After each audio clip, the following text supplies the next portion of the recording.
So what I want to just talk about and get your input and sort of, it's almost like continual input in some ways. We had big conversation last week, and to the extent that we can have conversation in this medium, and thinking about where we're going and what we're doing. These are a few of my reflections in terms of planning, and I realize making plans at this particular time is very tricky because, you know, we don't know from almost one day into the next, and there seems to be a bit of an upswing. I've been watching the infection rates for St. Louis, and they're up in the 60s and 70s the last few days, and the last having been down in the sort of 30s for a while. So that does not sound good to me at all. So what I've decided in consultation with the staff is we will definitely continue to do the worship that we are doing through June the 15th. Sort of technically, and we will be able to sort of open the buildings technically. And a big piece of it for me is it's not just so much about whether we're allowed to, but whether we as a community want to do this, and whether we think it's safe and sane to do it. And as I mentioned in my sermon this morning, and in just in general, the church isn't closed. The buildings have been closed. But, you know, you think of all those families that were engaged this morning in the worship service that we put together. I think of other people who are doing work in the congregation and different activities, the different guilds that are meeting, the Bible studies. Church isn't closed. How we doing church has changed. And I think what really touched me this morning in the worship, as I mentioned, was all of these families doing parts of it in a way that, I'm not sure exactly how to put it. It's sort of almost like more intimate, where you've got, it's not just a bunch of clergy doing things for you, but we as a community are doing something together. And something about that I'm finding very touching and engaging. And so, and I think this was something that people mentioned in the forum last week, is there are some people who definitely want to sort of get back into the building, and the building holds a lot of memories, and I understand that. There are people were saying, and I tend to be in this camp, I would rather to keep on doing what we're doing, even maybe for another couple of months, if it makes sense, to keep doing the kind of worship we're doing. And we may actually have some services in the building, but I don't think just live streaming a service from the church where we have 10 people in the church all wearing masks, not able to sing and do the kinds of things that we would associate in some ways with St. Peter's. I'm not sure that I would find that all that edifying. And and somebody last week mentioned that, you know, those first 2 weeks when we were still filming from inside the church, I remember going in, and just Jacqueline and myself were there, and I preached, she filmed it, and it was kind of like, it's a big building and it feels kind of cold to be in that building on your own without the people. And the warmth that came through the service this morning, from my experience, far outweighs doing something like filming something from inside the church. So that's kind of, so while our buildings may in some ways be open, some of the staff may be going into their offices, at least for the next couple of weeks into June, I think we will be continuing basically what we're doing, the way we're doing it. And I'm really open to people's feedback and response. Just to say, the other thing that we're, as a staff, we're contemplating, because it seems like there are two things there's going on. There is the social engagement. If I ask you, well, what do you value about St. Peter's, in the top 3 or 4 things, one of them is the warmth of the people and sort of friendship and connection and those kinds of things. And so thinking about the ways that we can do that, honor that value, may not actually be in worship, but I think of breakfast, the Sunday breakfast, how popular and important that was for people. And clearly we will not be able to do breakfast for the foreseeable future. But there's this need to want to, it's almost like look people in the eye, make contact. And I know on the couple of occasions that I've been out going to the market or what have you, I've got my mask on, and the making of eye contact. And even though someone has a mask on, and you can still see a smile through someone's eyes, and just sort of that sense of recognition. And so when we think about those, so one of the things the staff is looking at to sort of do something around the social aspect of church is maybe to do some a social event on the lawn, maybe with some kind of music, a band. I know, and possibly, for example, I know we as a congregation do something pretty big with Scottish music, bagpipes, drums, and all of that in November or sort of in the late fall. But it's possible we could do something like that on the grass in the middle of summer, or something else. But as a way, and people could bring their picnic and do their thing, and be able to do that in a socially responsible way. So that's one of the things that we're looking at doing as a staff, and maybe doing one of those or a couple of those a month.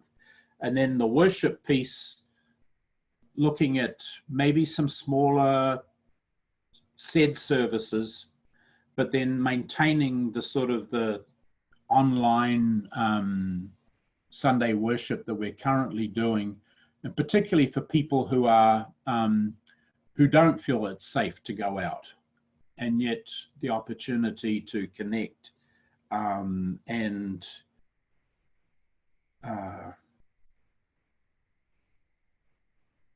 to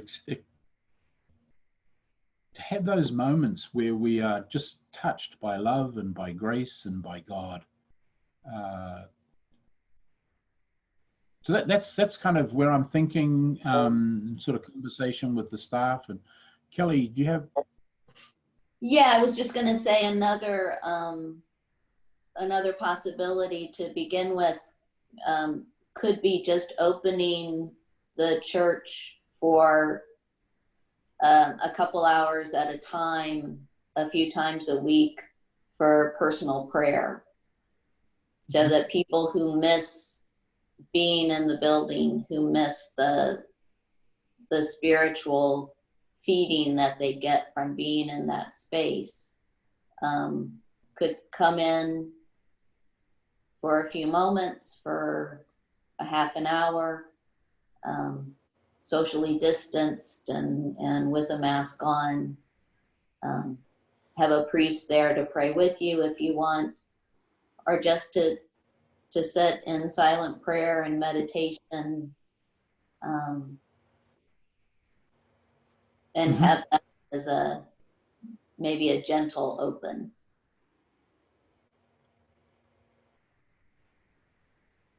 I was going to observe, and I do love bagpipes, that may be a dividing line we didn't quite name, that some of us adore them and maybe some of you who blocked your ears don't love them so much.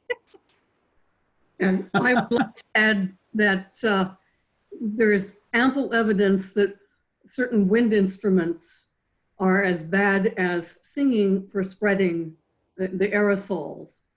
And so you add that to the bagpipes. I would not, I've been researching a story on this, and I don't think bagpipes would be a very good thing at this time. I would also like to offer, and I love bagpipes from a distance. I would also like to offer a slight dissent. I would like us to be back in the church for the services. Your apartments are all very nice, but I would like to get, see that space, get David back to the organ. He hasn't been able to touch the organ in 2 months. He discovered another camera the other day, so we could have better streaming possibilities if we decided to go that route. We could continue to have the response, the lectures and responses from people's homes. But I think it's important, and vested clergy, preferably in choir dress, St. Peter's has done since it was founded, and just get more of a feeling of church.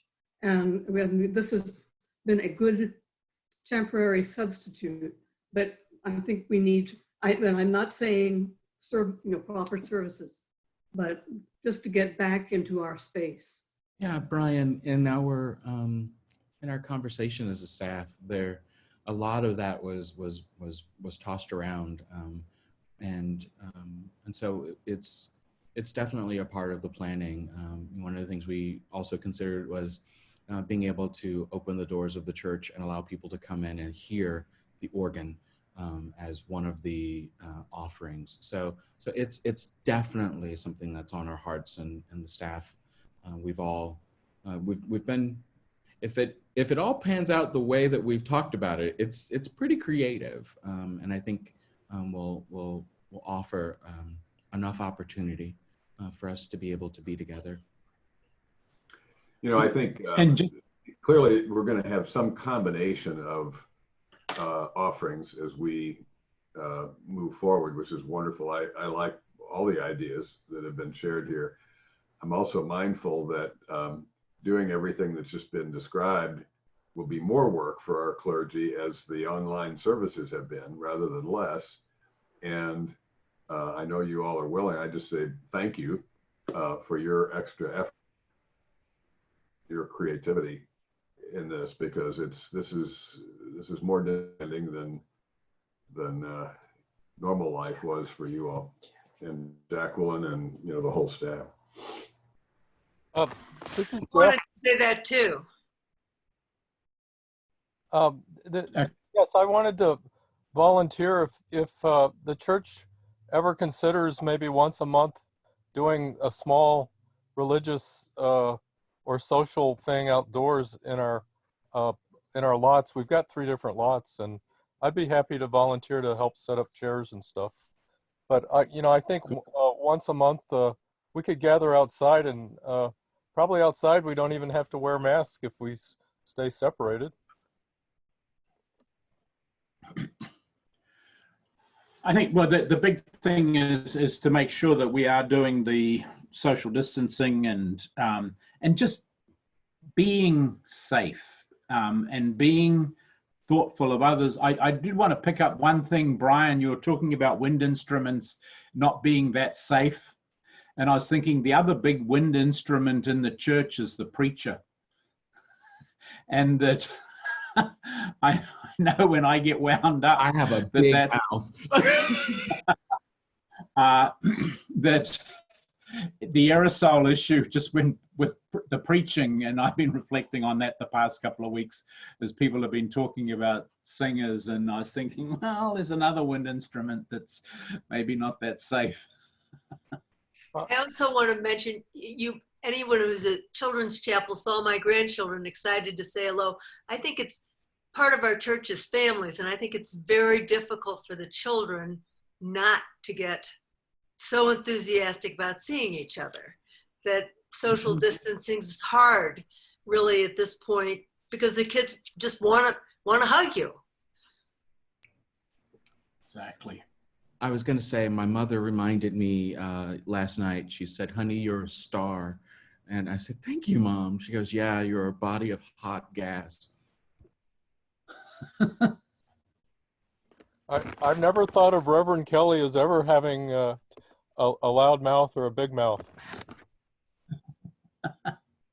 Mothers understand, though, don't they, Josie?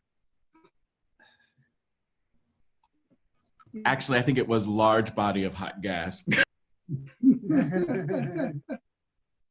I would just like to add really fast, for those that are missing the visual concept, that we are, as a staff, also working on some fellowship virtual options that will be coming out. So if it's the community that you're looking for, where we are working some fellowship things Zoom related, but some new ideas are coming forth that we're actually pretty excited about. So stay tuned. Jacqueline, you are such a star. Wait. Your photography, everything, and all the work you do. I don't know if you get as many kudos, but you are awesome. Thank you. This week was rough, but that's okay. I don't know how you do it. She didn't intend that she was a big body of hot gas. Cool.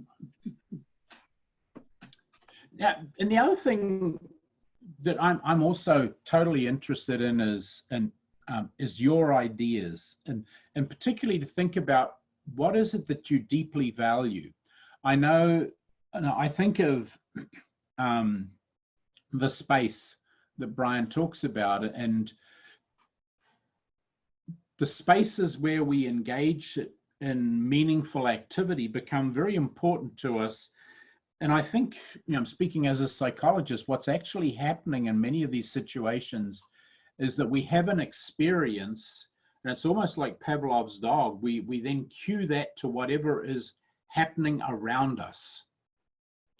And then that actually impacts us going down the road, so that we then go into the space and we begin to anticipate all those previous experiences. And that's a big part of that word remember. And so, just as an example, many years ago, I was doing an interim in a church that was very, very Anglo-Catholic.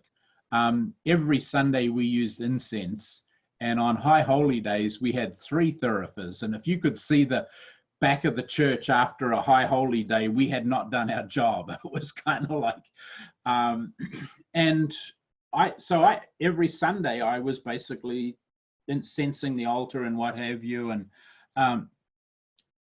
then I'd gone to a bookstore down in Los Angeles called the Bodhi Tree, which is it's a Buddhist bookstore, and they have all sorts of spirituality books and what have you. And I was wandering down one aisle, and I turned the corner, and they had a little incense burner where they were burning the exact same incense that we used every Sunday in church.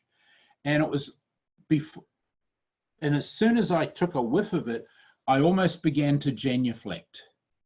It was just like my whole being sort of, and part of it is because of this habituated response. I go and sense the altar, genuflect. These are all linked together, and very much like sort of the Pavlov dog's conditioning process. And that is really important, because all of those things help us focus, help us stay in tune. All those memories come back, and then we build on those. So I do think the space becomes very important, and not just wanting to sort of gloss over that, these things of familiarity, and I know in the parts of the worship that we've been doing to build in constancy so that it's not everything's different. There are, and I like that, seeing the keys and the logo of St. Peter's and the bell ringing, and it's kind of like, even though we've only been doing that for 3 or 4 weeks, it's already having that impact of queuing me up, if you like, to worship.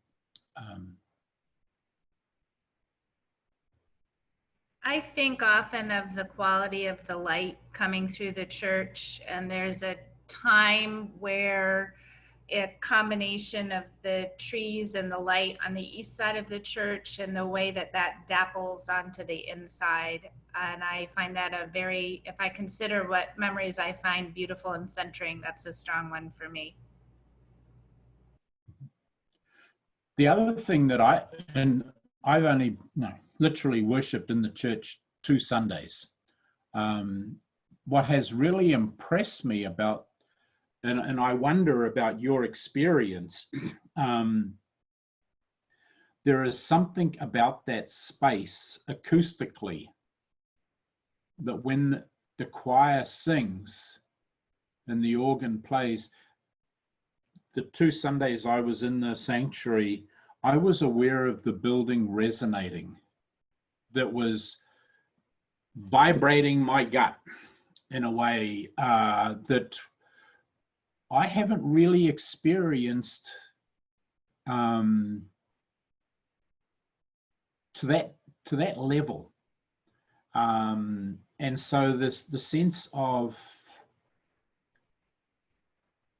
acoustic vibration, and I really wonder to what extent, even sort of at an unconscious level, people aren't aware of it, but there is something that happens when the choir sings in that particular space that resonates inside of us. And again, that's a way it becomes a very powerful psychological and spiritual anchor. And I was in an email to David this past week. I was almost lamenting that it may be months, even when we get back into the church, whether we can actually have that and experience that. And that's something that I only experience once or twice, but in some ways do miss. Kelly. The cool thing is I could pick up a sense of that in the opening hymn this morning when the sopranos do the descant. And it's just this glorious sort of remembering of taking me back to the space through that reverberation.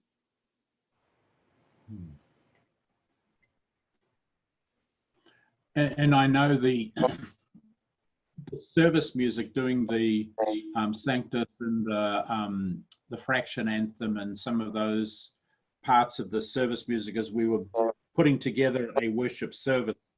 2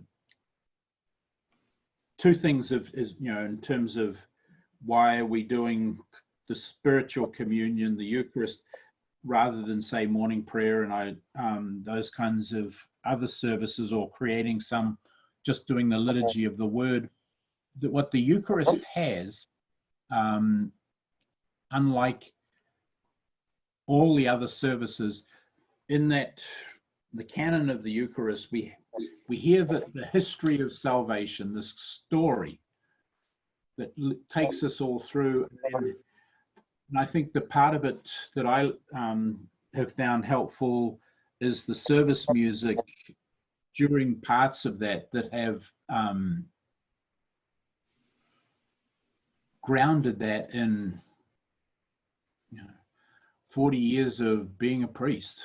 And so that all of that comes back to me when we are doing that. I am also interested if you have any kind of ideas or activities that you would like to do, and I am totally open to really crazy ideas. we'd talked about even things like maybe for the children later in the summer, getting some chalk and giving them a square on the driveway and get them to draw pictures or what have you. It's like, I'm just interested in being creative, giving people an opportunity. Rob, it's so funny. Oh, sorry. It's so funny that you said that. I was trying to unmute myself to say that very thing. Lori Happenrepper and I were talking about, she takes walks and she sees churches that have their doors open. You can't go in, but you can just look in and see. And she said, what if we gave, and you probably heard this or you thought of it too, families part of the driveway, and everyone could come and color with chalk. So when people go by, they see, yeah, maybe we're not completely open, but they'll see that something's happening there, and they'll see beautiful art on the driveway.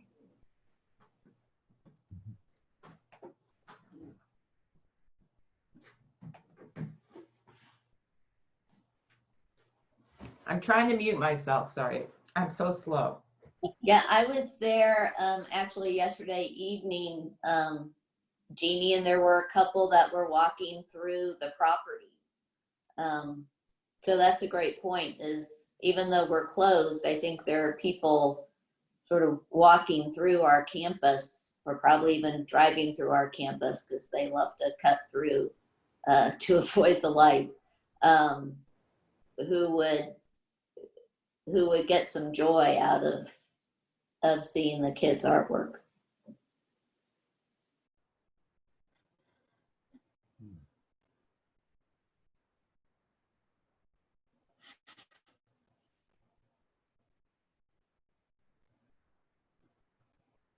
Any other thoughts, comments, reactions, reflections, or change the subject? Any interest in a Bible study that meets at a different time than Friday at 7? Francis, you're on mute. Oh, shoot. Unmute myself. You're unmuted.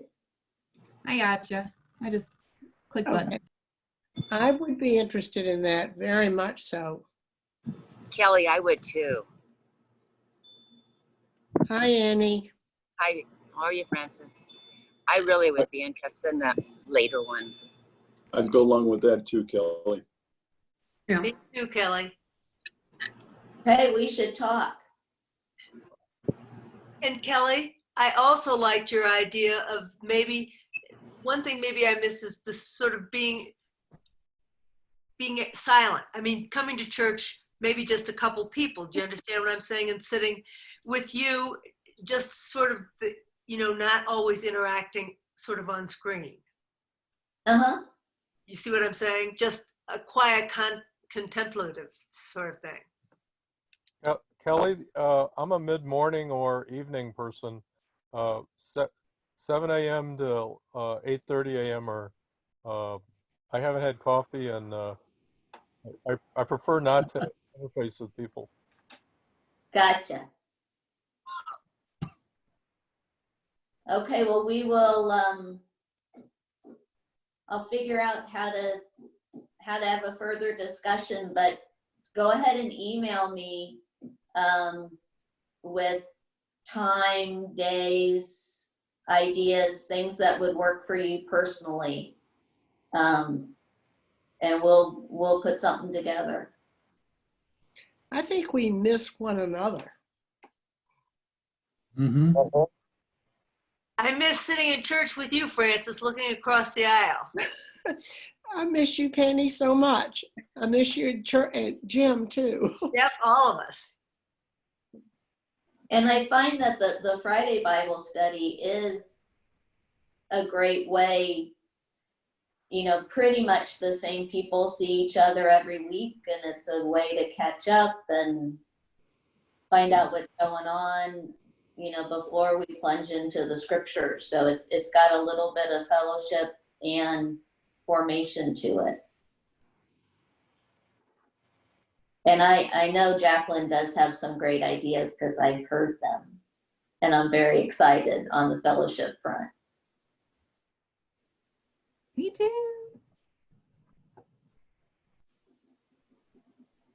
In all of this, has there been any discussion in terms of the 8 o'clock service? I know music is a huge thing for the 10:30 and everything, but just wondering what thoughts are on maybe getting, because 8 o'clock is so much smaller in terms of services, of getting back to some of the 8 o'clock service. I said that last week, I felt. Am I muted?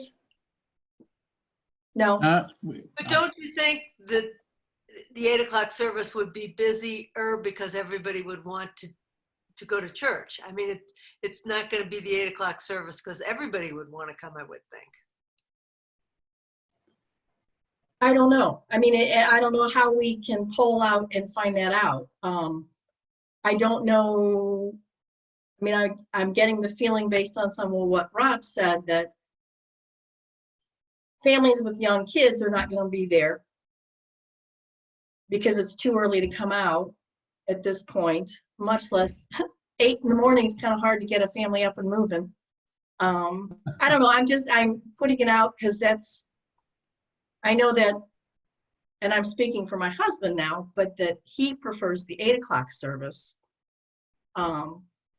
And just, I think there's some of us that are more 8 o'clockers. I'm just voicing an opinion. You know, surely they could just fast forward through the music. Question. I think that there are several things. Question. There are several things there in terms of. Oh, go ahead, Joseph. I was just going to ask, how willing do you think people would be to register ahead of time to let us know that they were coming?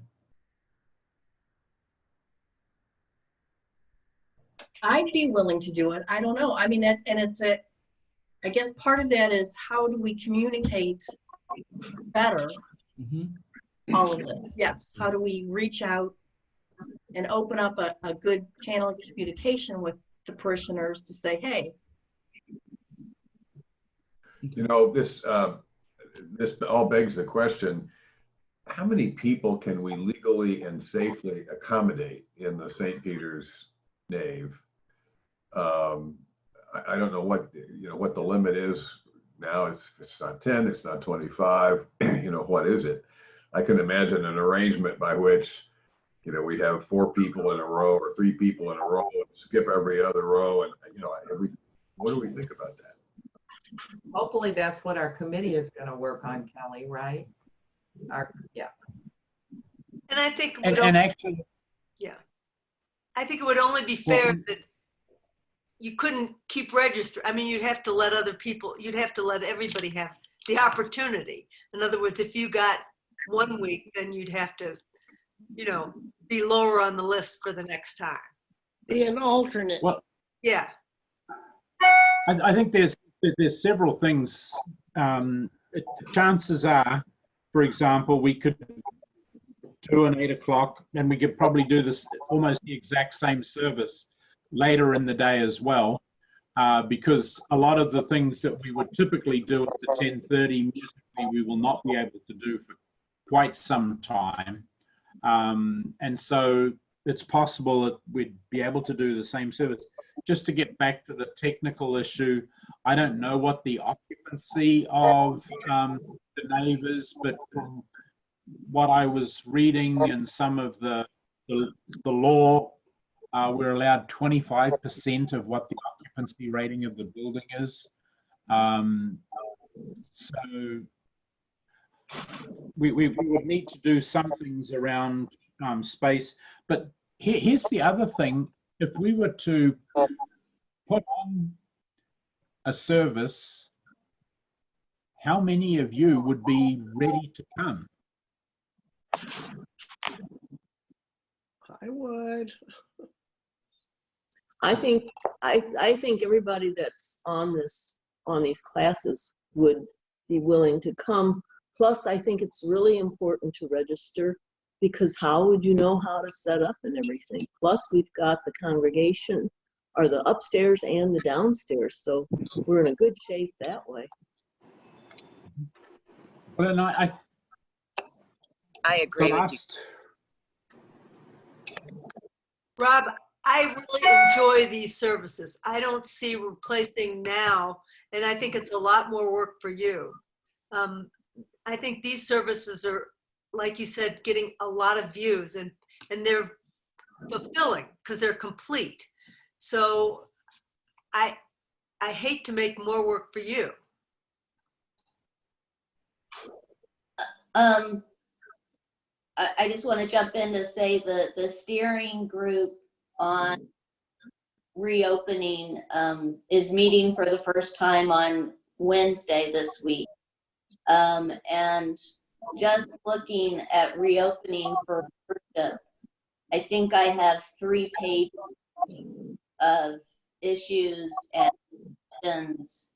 and things for us to think through of how it could work and the wisdom of when it should work. So even, if we can have 25% of our capacity, we still have to take into account that our pews are about 13 feet long. So if you have people from different households in a pew, that's probably about 2 people on the far end of each pew, and skipping every other pew to get that 6 feet distance. It's not a lot of folks. What we need is a whole bunch of 3-foot diameter sombreros. Because if you've got a 3-foot sombrero on, that'll be 6 feet. If you would do it a small 8 o'clock and a small 10:30, is how are you going to sanitize the facility between services? Yes, yeah, there are lots of logistical issues that need to be explored and put together. I'm only speaking for myself, but I personally would not come now. One, because I am in a hospital twice a week. So on one hand, I'm getting social interaction. On the other hand, I'm continually in an exposure situation. And then the other thing to the sombreros, and poor Kelly's heard more detail from me than she wants on this, it's the issue of what we touch. So door handles and the pew and all of that logistically is challenging. When we were talking about having the church open for prayer, like the Carmelite monastery, I'm literally imagining that means the doors are open so that someone can walk in and not touch anything with their hands. I think outdoors once a month before it gets super hot, it's a minimal gathering, but it still would be a gathering, and it would probably be the safest gathering, because you'd get out of your car, you'd go to a chair, and you wouldn't, you'd be 6 feet apart or more, and the wind is blowing. And once a month wouldn't be too bad. And the campus has good shade in certain spots also.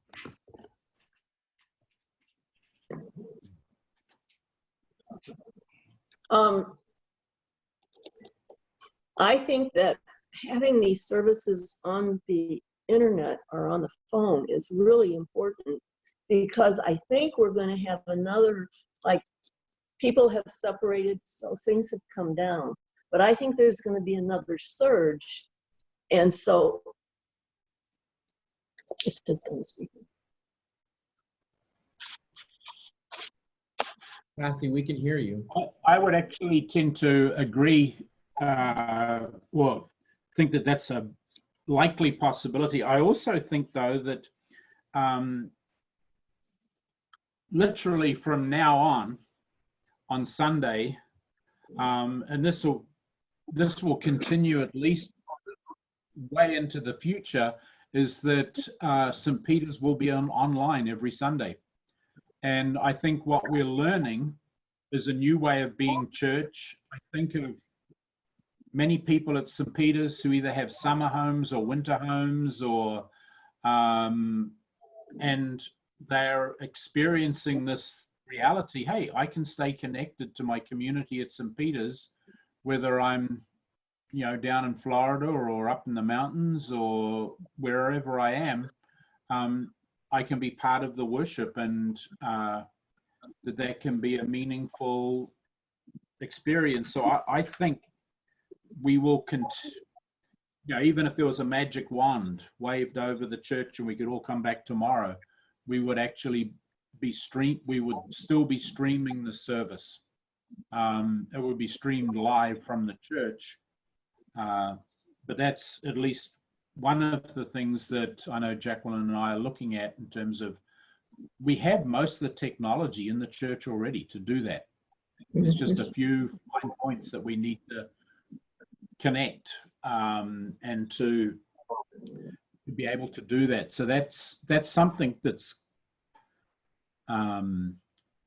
that will have come out of this whole pandemic, is that St. Peter's is no longer just simply restricted to the physical space on Wilson Road. It's accessible around the world.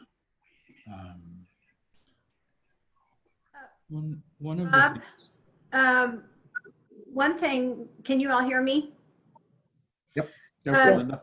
Actually, two things that I'd like to put on the table. One is that if we do open up, that a way of serving would be training a group of us to help sanitize the church, you know, to get it ready for the next service. And I know that's something that, you know, I'd be interested in. It just seems like that would be a wonderful way of giving service, but we would need training. But the other that has concerned me is just that Sunday offering. And you've all been very gentle on saying, remember, the church needs money. But I think there needs to be a formalized way that we have a Zoom offering, or a message more, you know, I have no idea what it is, but I think there needs to be a way, you know, to help financially support more, that's gently reminded to all of us. To me, that's easy. You're making, you just leave you're making Jeannie smile, Linda. Well, I just know what it is. Like, you just kind of forget more if you're not there, maybe handing it in that Sunday. And more than ever, we need to financially support. I'll just speak for me personally, that the last 3 months having this on Sunday, how much it's helped me. It's something I really look forward to. And I just want to be sure that our church is supported in whatever way any of us can, as best as we can. Bless you, Linda. Rob and I attended the stewardship committee meeting this week, and there are a lot of good ideas that are going to be happening. So we appreciate that. Thank you. I commend just putting it on your credit card for automatic billing. I've been doing it for years, since I was married to someone who would look at the checkbook and say, why are you giving all this money to the church? But he never looked at the credit card bill. But so it's just, it works. The church gets its money. I don't have to worry about it. And if more people did that. Yeah. One of the things I was that I just wanted to share with you all that might help with some of the imagination stuff. So we've got our bishop's consecration coming up, and the problem of singing just keeps coming up. and so we're going to be there, and we're going to have to pump in recorded singing. You all will be able to hear it, and it will feel like you're present with us, but we're going to be in the building with these little speakers pumping out the sound. And so, you know, it's, you know, when we're looking at trying to create a worship experience, there's always going to be a piece of it that is missing, that might be a little clunky. And so, you know, when we're looking forward to getting back, things are going to change, and it's going to require us to be a little patient with even ourselves. You know, the whole idea of pumping in pre-recorded music for most Episcopalians is anathema. But, you know, this is it's a creative way of trying to keep the aesthetic and keeping the celebration and the fullness of it all. So just as we are looking forward, there are going to be some things that aren't going to, they're not going to be what we're used to, and they're not going to necessarily even be savory, but just being patient with yourself to know, okay, I'm adjusting to this.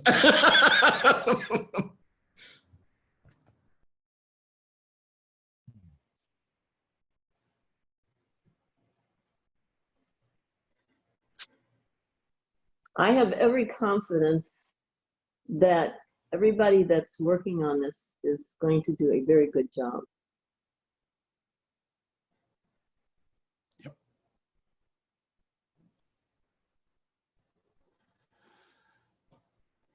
Who is on the steering committee for reopening?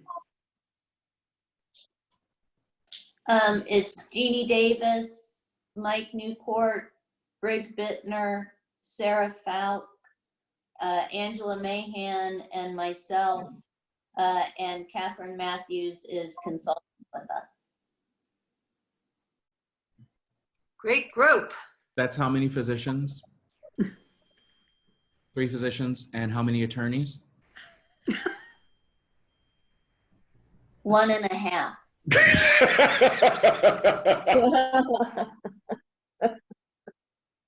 Are you saying Mike is a half?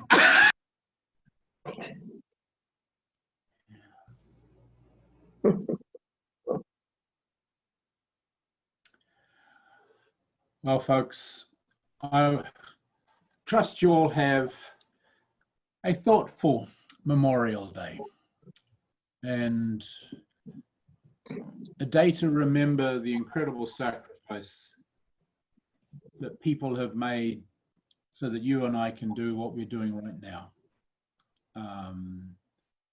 And yeah, so I wish you all a great day. And it's good to hang out with you. And next Sunday, the forum will be with Bishop-elect Dion. So he will actually be with us all on the Zoom call. He's going to come and do Children's Chapel as well, which will be cool. And he's the preacher and celebrant next Sunday as well. So we'll see quite a bit of him next weekend. Get to spend some time with him, and he will get some time to spend with us. So look forward to that next Sunday. Hooray! Hey, take care, guys. Wear red for Pentecost. Okay. Penny's ahead of the game.